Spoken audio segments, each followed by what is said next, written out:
Morning,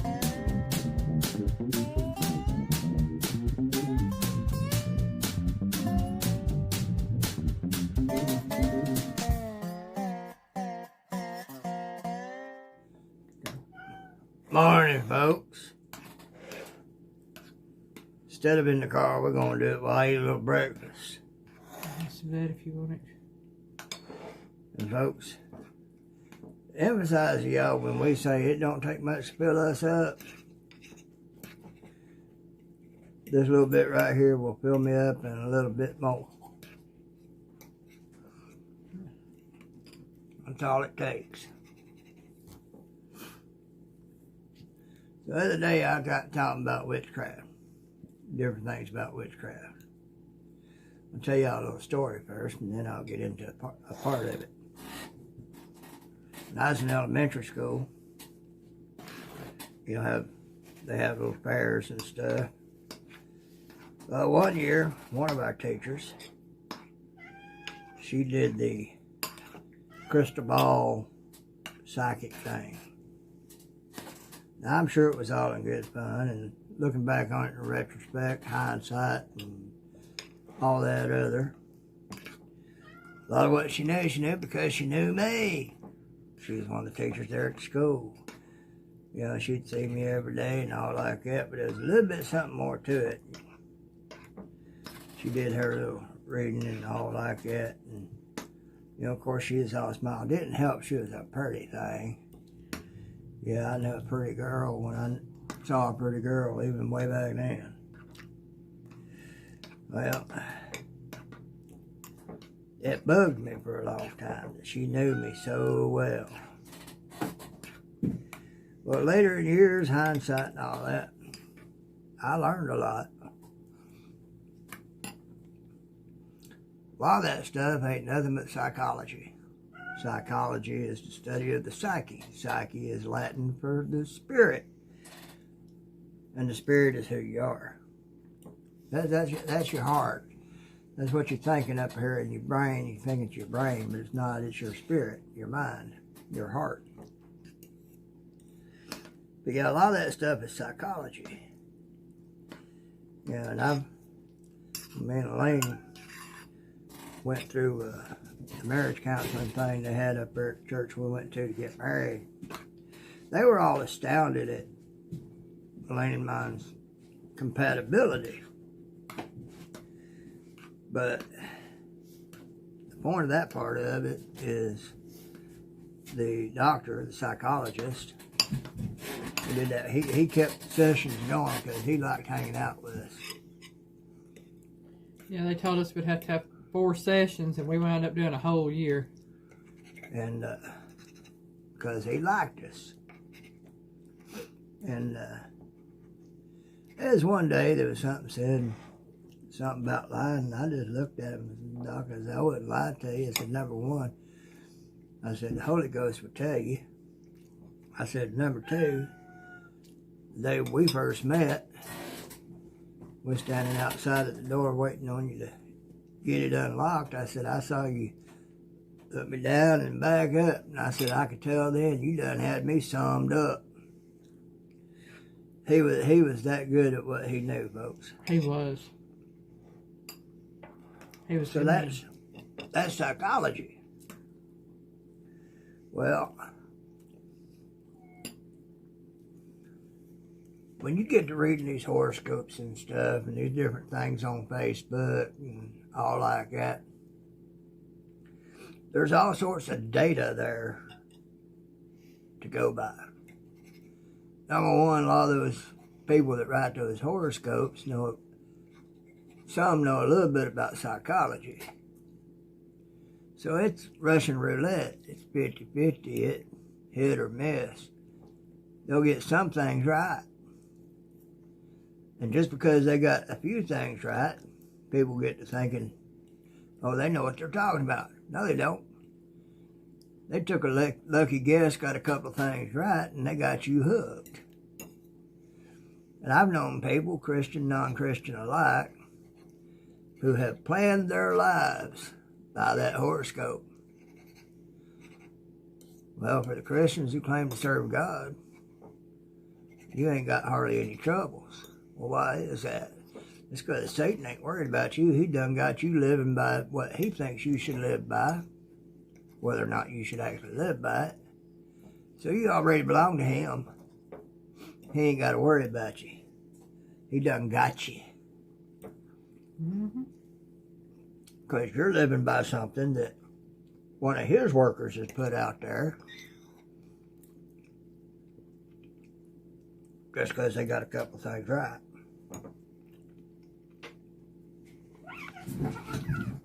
And people run to it. If somebody gets prophesied over, a lot of folks run from that if it's legit. Because when it's legit, it's scary because it's true.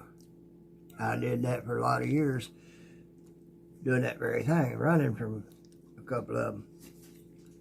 Turns out, there ain't nowhere you can run because God's already there and he's been with you the whole trip through because you've been, you know, since everything is made of God, you've basically been running on God.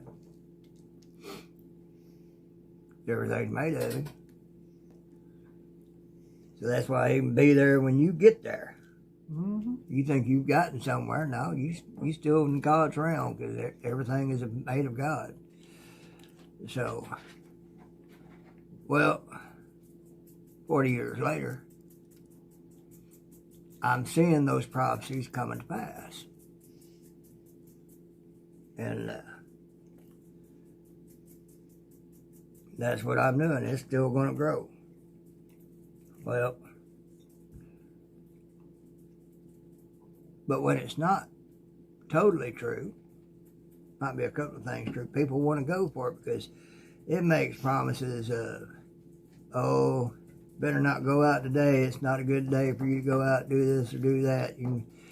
It'd be better if you did it on such and such a day. So people plan their lives by that thing. Satan's got you. How in the world do you ever get anything done if you do that? Oh, you still get a lot done. That's not the point. The point is, you're going by prophecies put before you by Satan. I'm just saying. Rather than by God. So Satan don't worry about you because he done got you. That goes for psychics, mediums, all that other good roddy rot. Yeah, one of my ex-sister-in-laws went to a psychic and she told her that my stepbrother was cheating on her. Taking into account he had just enough time to leave work and get home. And leave home and get to work. Without stopping anywhere in between, but yet he was cheating on her. Yeah. Because of that, her believing that psychic destroyed their marriage. That psychic, there you go.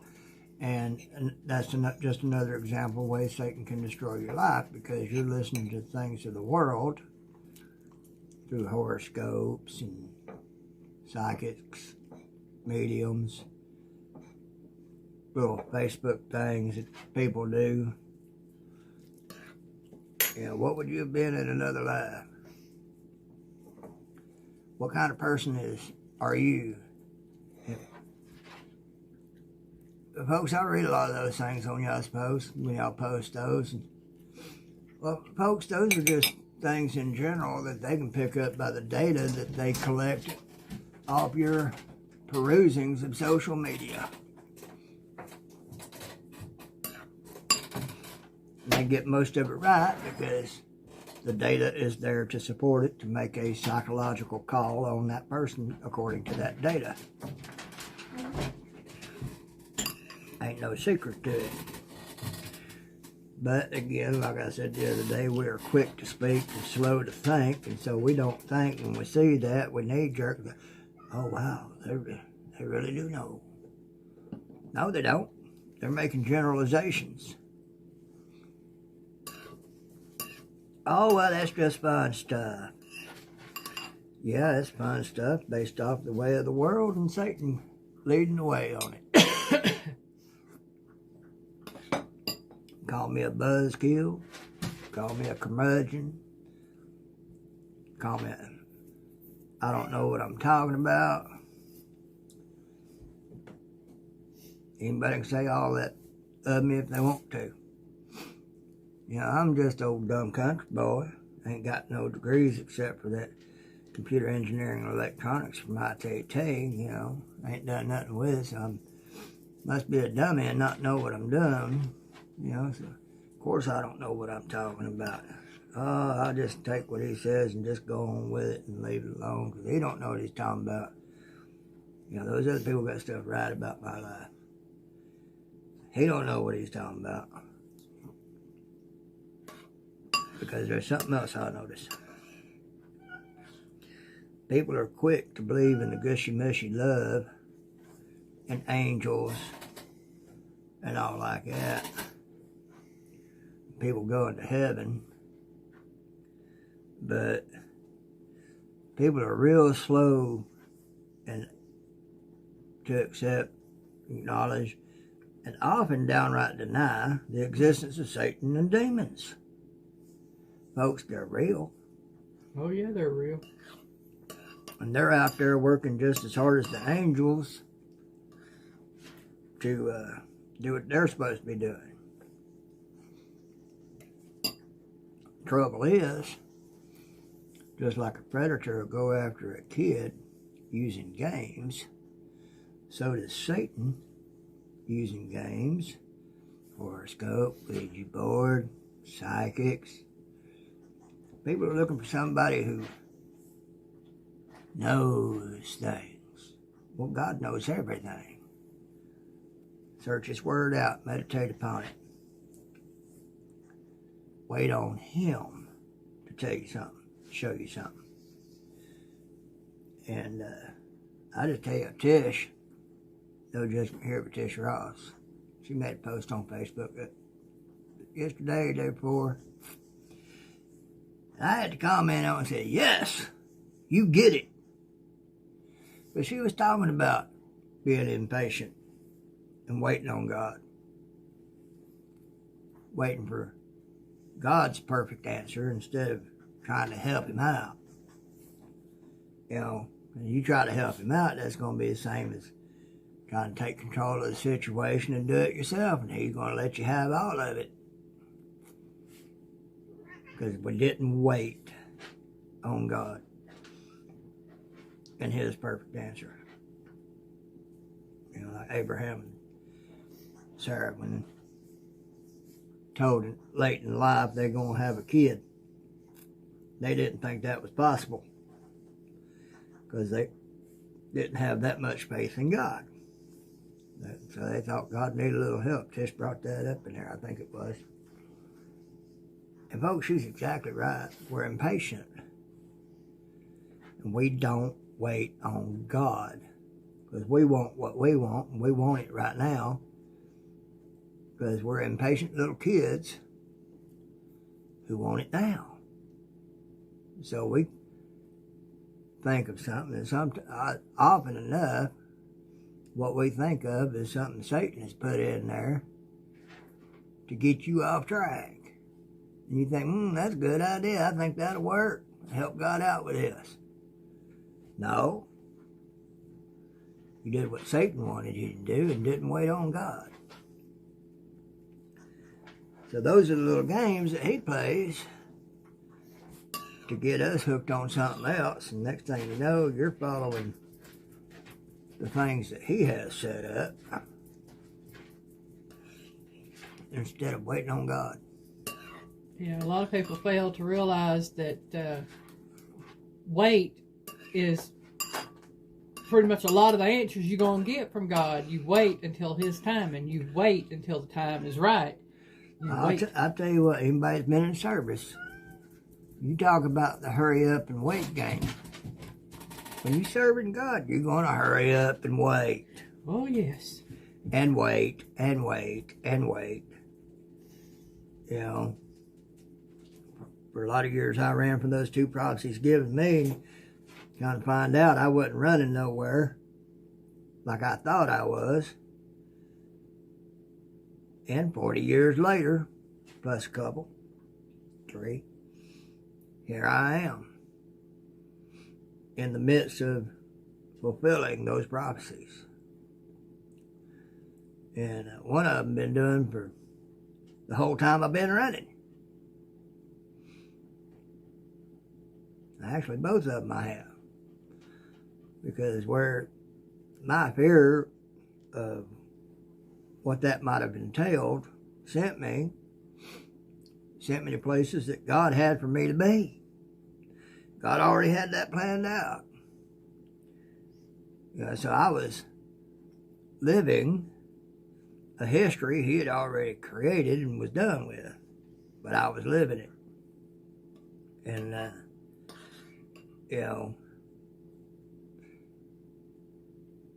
but it finally came to full fruition at about the 40-year mark. I turned 55. I became disabled, had to have that surgery and everything. It began then getting me prepared for it in a bigger way.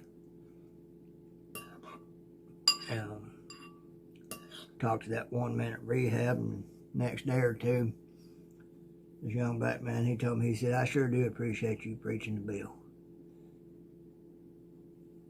I didn't think I was preaching. I was just discussing things and telling him what the facts were.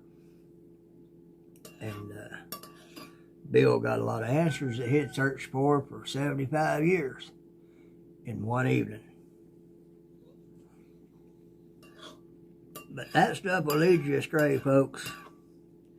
Yeah, you might think it's a game or just a little something fun to do and all like that. Well, folks, just like a predator going after a kid, that's the hook.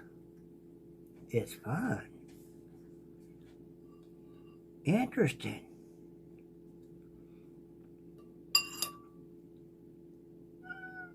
Now that hook's been set. Satan's got you.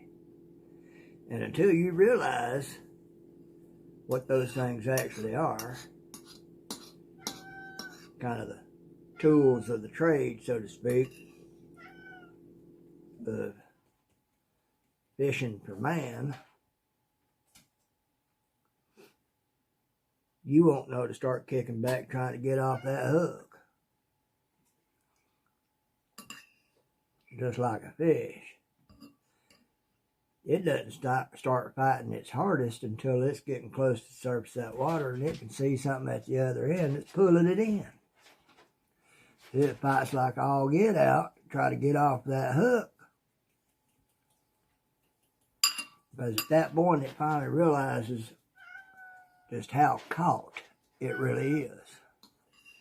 And that's when it starts fighting its hardest, and that's when it's the hardest to get away from it. Because you're almost there. You're already hooked. You've been drugged in.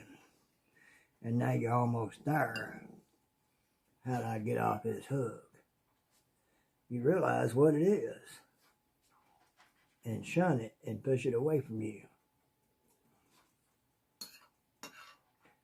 Folks, I think that's all I'm going to say on things. Next time, I think I'll talk about terafilm. Terafim. Look it up. Piggy loves you.